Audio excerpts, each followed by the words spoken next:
తెలంగాణలో అవినీతి తిమింగలాలపైన అవినీతి నిరోధక శాఖ మరోసారి పంజా విసిరింది.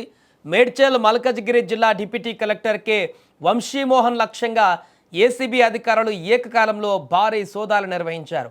ఆయనపై ఆదాయానికి మించిన ఆస్తుల కేసు నమోదు చేసిన అధికారులు వంశీమోహన్తో పాటు ఆయన బంధువులు సన్నిహితులకు చెందిన మొత్తం 8 ప్రాంతాలలో ముమ్మర తనిఖీలు చేపట్టారు.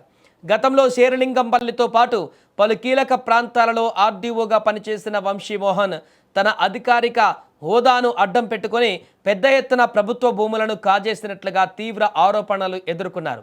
ఈ క్రమంలోనే ఏసీబీ నిఘా పెట్టగా షాకింగ్ నిజాలు వెలుగు చూశాయి.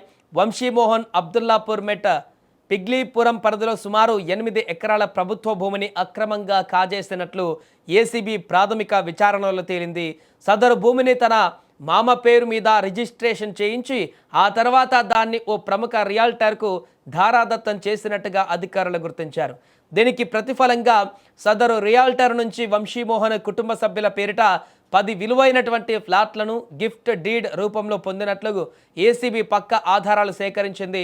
హైదరాబాద్ మహానగరంతో పాటు పలు ప్రాంతాలలో వంశీమోహన్కు సంబంధించి వందల కోట్ల రూపాయల విలువైన స్థిరాస్తులు ఉన్నట్లు ఏసీబీ అధికారులు ప్రాథమికంగా అంచనా వేస్తున్నారు.